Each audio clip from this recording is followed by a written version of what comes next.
Baik, kita akan menginjak ke video selanjutnya. Sebelum itu, marilah kita patuhi protokol kesehatan dengan selalu mencuci tangan, memakai masker, dan menjaga jarak. Stay tune.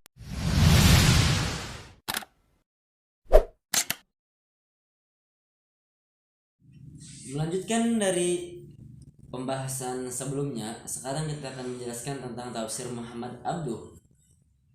Beliau lahir pada tahun 1849 atau 1265 Hijriah. Beliau belajar dan membaca, menulis, dan menghafal Al-Quran di rumah dengan bimbingan seorang guru. Pemikiran Muhammad Abduh terbagi beberapa macam. Yang pertama ialah filsafat wujud. Menurut beliau bahwa ada dan tidak adanya sesuatu diperlukan sebab. Oleh karena itu, wujud pada hakikatnya hanya sesuatu yang diperlukan sebab.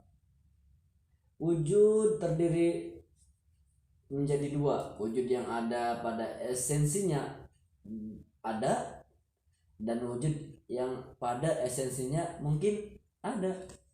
Yang selanjutnya ialah akal. Menurut Muhammad Abduh, berbicara kepada akal manusia bukan hanya kepada perasaannya, pemikiran rasional, dan jalan untuk memperoleh iman yang sejati. Iman harus berdasar pada keyakinan, dan akal yang menjadi sumber keyakinan pada Tuhan, ilmu serta kemahakuasaannya pada Rasul. Yang ketiga yaitu wahyu. Menurut beliau terdapat 3 macam wahyu. Yang pertama, wahyu yang ditunjukkan hanya kepada kaum khawas dan kaum awam sekaligus. Yang kedua, wahyu yang ditunjukkan hanya kepada kaum awam dan jumlahnya sedikit. Yang terakhir, wahyu yang ditunjukkan hanya kepada kaum khawas. Selanjutnya, dengan pemikiran teologi, yakni ilmu yang membahas tentang diri Tuhan dan relasi Tuhan dengan alam semesta, termasuk dengan manusia. Terakhir, yakni eksistensi ilmu pengetahuan. Muhammad Abduh berpendapat bahwa dasar pembinaan Islam terbagi menjadi 8. Yang pertama, penelitian yang berdasarkan akal untuk mencapai iman yang sempurna. Kedua, mendahulukan dalil akal dari dalil nakli yang tersurat. Ketiga, memperhatikan sunnatullah. Dan yang keempat, menjauhkan diri dari menuduh kafir terhadap seseorang. Mencabut adanya otoritas keberagaman. Yang keenam, melindungi dakwah untuk mencegah timbulnya fitnah. Ketujuh, mencintai orang-orang yang berbeda keyakinan. Yang terakhir, menghimpun kemaslahatan dunia dan akhirat.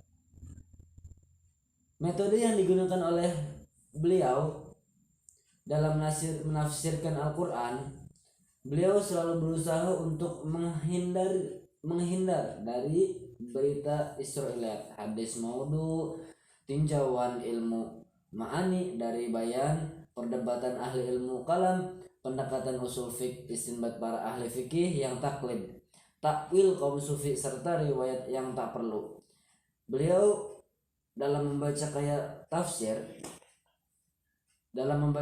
tafsir bersikap selektif dengan sekedar untuk memahami maksud lafal yang sulit atau yang muskil, dan tetap berpegang teguh pada petunjuk Al-Quran dan hadis, sehingga tidak mengherankan kalau dirinya senang atau respect pada kitab tafsir Al-Kasyaf karya Imam Al-Jargashi, karena baginya kitab tafsir ini lebih menarik, rasio, dan bermanfaat.